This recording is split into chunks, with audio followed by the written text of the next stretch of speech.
Hello दोस्तों, आज हम बीए सेकेंड ईयर पद्य साहित्य का एक और परीक्षा में पूछे जाने वाला महत्वपूर्ण प्रश्न पढ़ेंगे, जिसमें हम घनानंद जी के व्यक्तित्व और कृतित्व को जानेंगे। सर्वप्रथम हम इनके जीवन परिचय को जानते हैं। स्वच्छंद धारा के प्रमुख कवि घनानंद के जीवन को लेकर स्पष्टतः कुछ भी नहीं कहा जा सकता। उनके जीवन के संबंध में अधिकांश तथ्य विवादास्पद हैं। लाला भगवान दीन ने इनका जन्म संवत 1715 को माना है। आचार्य रामचंद्र शुक्ल ने इनका जन्म संवत 1764 को माना है। इसके अतिरिक्त अन्य आलोचकों ने भी उनकी जन्मतिथि के संबंध में अलग अलग तिथियां निर्धारित की हैं।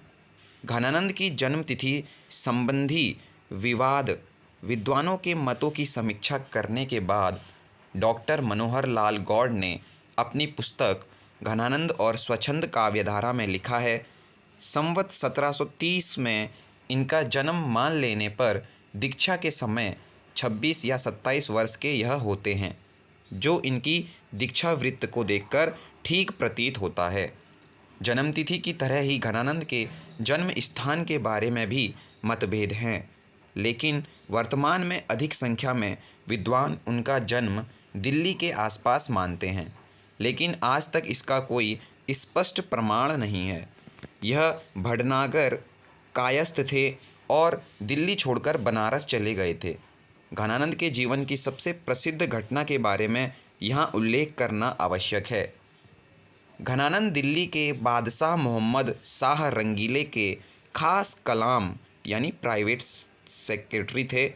मोहम्मद शाह के दरबार की सुजान नामक वेश्या से वे जी जान से प्रेम करते थे। सुजान की इन पर अनुशक्ति और दूसरी ओर बादशाह के खास कलाम, इन दोनों बातों के कारण दरबारी इनसे ईर्ष्या करते थे। उन्होंने इन्हें राज्य से निष्कासित करने का षड्यंत्र रचा। एक दिन दरबार में उन सब ने बादशाह को घनानंद के गाने की कला की प्रशंसा की। मोहम्मद शाह ने घनानंद से गाने को कहा, पर घनानंद ने विनम्रतापूर्वक गाना सुनाने में अपनी असमर्थता व्यक्त की। इस पर उन षड्यंत्रकारियों ने कहा कि यदि सुजान को बुलाया जाए और घनानंद से गाने का अनुरोध करें तो वह अवश्य गाएंगे। सुजान बुलाई गई और घनानंद ने सचमुच सुजान की ओर मुँह करके गाना सुनाया। गाने ने सभी को मंत्रमुग्ध कर दिया, किंतु गाने के प्रभाव से मुक्त होने पर बादशाह अत्यधिक नाराज हुआ, क्योंकि एक तो घनानंद ने राजा की आज्ञा की अपेक्षा सुजान के अनुरोध को महत्व दिया, दूसरा राजा की ओर पीठ कर वह सुजान की ओर मुँह करके गाना सुनाया। इस बेअदबी को बादशाह सहन न कर सका और उसने घनानंद को देश निकाला दे दिया, अर्थात देश से निकाल दिया। कहते हैं कि राज्य छोड़ते समय घनानंद सर्वप्रथम सुजान के पास गए और उसे साथ चलने को कहा, परंतु अपनी जातीय गुणों की रक्षा करते उसने साथ चलने से इनकार कर दिया, जिससे खिन्न होकर विरक्त भाव से वे वृंदावन चले गए और इनका अधिकांश जीवन यहीं बीता। घनानंद ग्रंथावली की भूमिका में विश्वनाथ प्रसाद मिश्र लिखते हैं, प्रेम साधना का अत्यधिक पथ पाकर वह बड़े बड़े साधकों सिद्धों को पीछे छोड़कर सुजानों की कोटि में पहुंच गए थे। आचार्य विश्वनाथ प्रसाद मिश्र के अनुसार घनानंद की मृत्यु अहमद शाह अब्दावली द्वारा मथुरा पर किए गए द्वितीय आक्रमण के समय संवत 1817 में मथुरा में हुई थी। अब हम इनके कृतित्व के बारे में जानेंगे। घनानंद ने अपनी कविताओं में बराबर सुजान को संबोधित किया है, जो श्रृंगार में नायक के लिए, भक्ति भाव में कृष्ण के लिए प्रयुक्त मानना चाहिए।